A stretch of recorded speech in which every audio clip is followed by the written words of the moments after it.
किस दिन खीर बनाएं कि हमारी डेली इनकम बढ़ जाए। उपाय तो आपने ज्योतिष में बहुत सारे करे होंगे, परंतु उपाय वही काम आते हैं जो नक्षत्रों के आधार पे होंगे।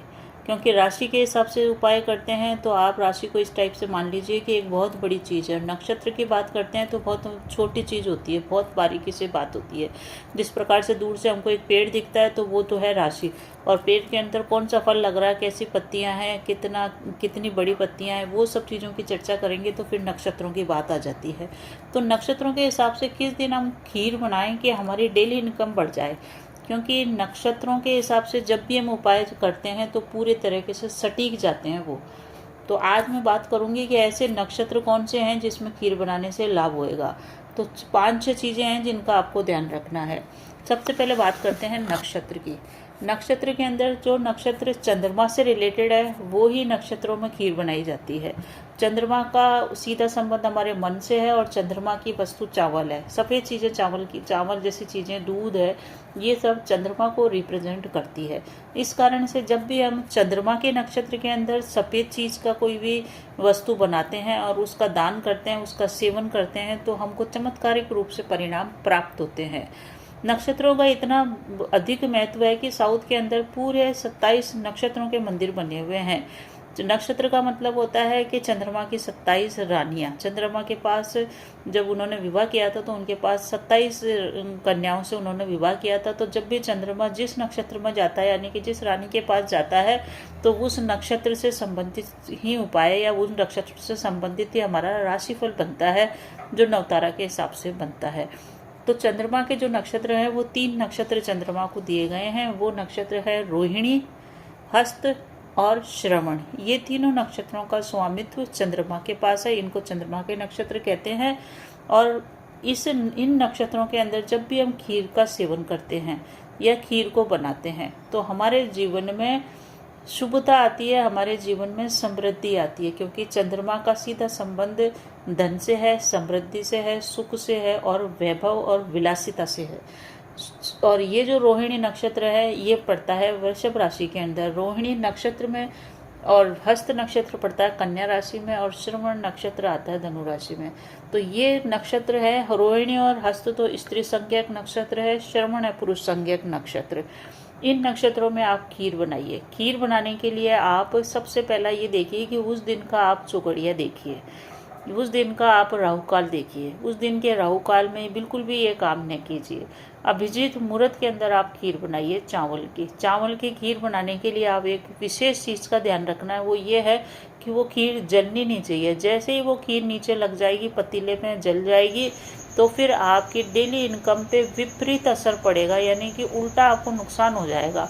जैसे ही घर के अंदर खीर जलती है, यानी कि चंद्रमा की वस्तुएं जलती है, तो धन की हानि हो जाती है। तो आपको लगेगा कि मैंने खीर बना ली, खीर खा ली, गाय को खिला दी, जानवर को खिला दी, मैंने खुद ने खा ली, तो मुझे धन की वृद्धि होएगी। नहीं, अगर आपकी एक भी जरा सी भी खीर पतीले में लग गई है तो आपको नुकसान होना तय है। इस कारण से खीर आप इस टाइप से बनाएं धीरे धीरे कि वो जले नहीं। फिर उस खीर को आप एक काम कीजिए, उसमें केसर मिश्रित कर लीजिए। उस खीर को ठंडा करके ही आप उसका सेवन कीजिए, गरम बिल्कुल भी सेवन नहीं कीजिए। क्योंकि चंद्रमा जो है वो ठंडा ग्रह है, मंगल है, सूर्य है, ये गर्म ग्रह है। तो जब हम गर्म चीज़ को सेवन करेंगे तो वो चंद्रमा की वस्तु नहीं कहलाएगी, वो मंगल और सूर्य की वस्तु हो जाती है। इस कारण से उस खीर को आप ठंडा कीजिए। आप देखिए, इस चीज़ को आप समझिए इस उदाहरण से कि जब शरद पूर्णिमा होती है तो हम खीर बना के चांद की रोशनी में रखते हैं, ताकि चंद्रमा की किरणें उसके ऊपर गिरे और उसमें अमृतत्व की वर्षा हो। इस कारण से ठंडी जब भी खीर का सेवन किया जाता है तो उसमें औषधीय गुण बढ़ जाते हैं। आपको चंद्रमा की खीर बनाने के लिए एक तो ये 3 नक्षत्रों का चुनाव करना है। 2 चीज़ और है, जब भी आपको खीर अवश्य ही बनानी चाहिए। हमारे जीवन में देखिए कई बार धन की ऐसी परेशानी हो जाती है कि घर में अच्छी इनकम होते हुए भी छोटे छोटे कार्य धन के कारण रुक जाते हैं और महीने का आखिरी दिन पकड़ना मुश्किल हो जाता है। तो आप पूर्णिमा को अवश्य ही खीर बनाया करिए। पूर्णिमा को खीर बनाने से विष्णु भगवान प्रसन्न होते हैं, और जो श्रवण नक्षत्र है उसका स्वामी विष्णु को कहा गया है। इसीलिए श्रवण नक्षत्र के अंदर विष्णु जी की मंत्रों का जाप करना, विष्णु सहस्त्र नाम का पाठ करने से शुभता आती है, जीवन में धन आता है, सौभाग्य आता है। इसलिए पूर्णिमा के दिन अवश्य ही खीर बनाएं। सत्यनारायण की व्रत करें या न करें, पूजा पाठ करें या न करें, अवश्य ही विष्णु भगवान को खीर का भोग लगाएं और गाय को अवश्य ही इस दिन खीर खिलाएं। इससे आपके जीवन में परिवर्तन नहीं हो तो आप फिर देखना। दूसरा यह है कि जिस भी समय ग्रहण हो, चंद्र ग्रहण हो, उसके बाद खीर अवश्य बनानी चाहिए। ग्रहण के बाद जब हम खीर बनाते हैं तो ग्रहण का दोष भी कम होता है और हमारा चंद्रमा मजबूत होकर डेली इनकम को बढ़ाता है। ये तो हुई कि हमको किन समय खीर बनानी चाहिए, तो इन चीज़ों का आप ध्यान रखिए। ये 5 और 6 दिन है, इस दिन हमको खीर बनानी है। दूसरा ये है कि जो ये चंद्रमा के नक्षत्र हैं, रोहिणी, हस्त और श्रवण, इनके कुछ जानवर भी हैं। इनके हर नक्षत्र का एक अलग अलग पशु, अलग अलग पेड़ बताया गया है। तो उन पशु और उन पक्षियों को, उन पौधों को हमको बिल्कुल भी नुकसान नहीं पहुंचाना चाहिए।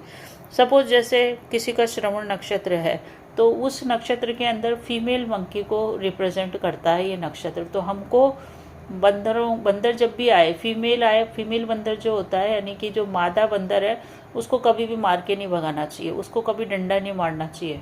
तो इस चीज़ का आप ध्यान रखिए। दूसरा जो सारस होता है, सारस के जो चिन्ह है या सारस की फोटो है, उसको आप देखिए, उसमें सारस है तो वो श्रवण नक्षत्र का प्रतीक हो गया। तो आपको सारस को भी कभी भी क्षति नहीं पहुंचानी है, नुकसान नहीं करना है। और अकोन का पेड़ होता है, उसको भी आपको नुकसान नहीं करना है। ये तो हो गई श्रवण नक्षत्र के बाद। अब अगर आपका रोहिणी नक्षत्र पड़ रहा उस दिन, तो उस दिन क्या देखना है आपको कि सफ़ेद उल्लू के दर्शन करना, सफ़ेद उल्लू को नुकसान नहीं पहुंचाना। सांप को, जो विशेष करके सफ़ेद रंग का है, जिसको सरपेंट कहते हैं, तो उस सांप को भी नुकसान नहीं पहुंचाना, उसके दर्शन करना शुभ रहेगा। साथ ही साथ जामुन का पेड़ नहीं काटना, जामुन का पेड़ को किसी भी प्रकार से नुकसान नहीं पहुंचाना, ये चीज़ का ध्यान रखना है। और जिस दिन हस्त नक्षत्र और आप खीर बना रहे हैं तो उस दिन आप रीठे से बाल न धोएं, रीठे के पेड़ को परेशान न करें, उसको उसमें से फल आदि न तोड़ें। साथ ही साथ लाल रंग का बाज होता है, रेड वॉल्चर, उसका दर्शन करना शुभ रहेगा। ये चीज़ों का भी आप ध्यान रखिए। इन पेड़ों को, इन पशुओं के दर्शन करने मात्र से जीवन में शुभता आती है।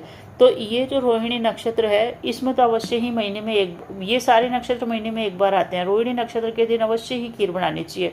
उसका कारण ये है कि चंद्रमा की जो सबसे प्रिय रानी है वो रोहिणी है, और जब भी चंद्रमा रोहिणी नक्षत्र में आता है तो सबसे ज़्यादा प्रफुल्लित रहता है। सभी जीव जंतुओं के, मनुष्यों के जीवन में प्रफुल्लता, प्रसन्नता के भाव अवश्य ही आते हैं। आप खुद चेक कर लीजिएगा, जिस दिन भी रोहिणी नक्षत्र और वृषभ राशि में चंद्रमा होएगा, आपके मन में प्रसन्नता के भाव होंगे, क्योंकि चंद्रमा का संबंध मन से है।